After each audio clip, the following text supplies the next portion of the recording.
mu bulamu bwe tuyitamu tetubuyitamu feka kyokka wootudde neggulu waliwo eyatuddewo awo wootudde n'omwaka oguwedde waliwo eyatuulawo weetaaga ekibuuzo kimu mu bwongo bwo nga gwakyebuuza nti abaabadde batudde wano olunaku lw'eggulo nga bakaabanga bwenkaaba bali luddawo olwaleero bangi bafuuse bawanguzi kubanga bakkiriza nti bisoboka. Mikwano gyange njagala bagamba ekintu kimu, twetaaga kusangula maziga.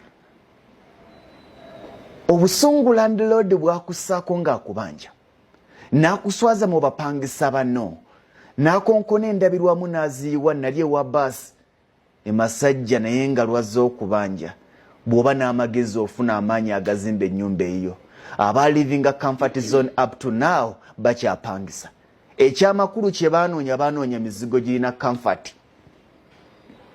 Ono abanja nnyo era njagala okubaza omukulu wa baasi.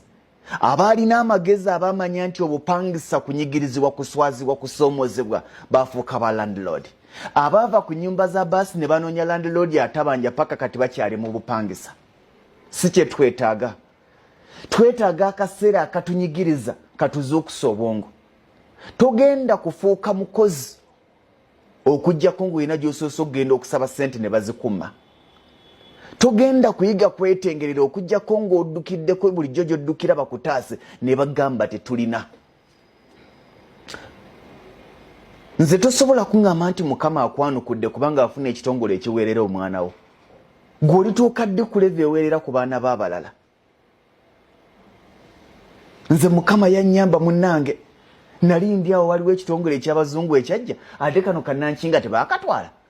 Kano kamuwoze sirwadda bali mu kaweerera si bye twetaaga. Twetaaga Mukama atuzuukuse tuweererera abaana baffe masomero ge tutaasomeramu. So si kukwata ku baana baffe babaweererere mu masomero ge tutaasomeramu. Gwe kennyini Mukama yagenda okukukyusa akuteeke mu ssomero, omwana wa muteeke mu ssomero ly'otalowoozaako okubeeramu.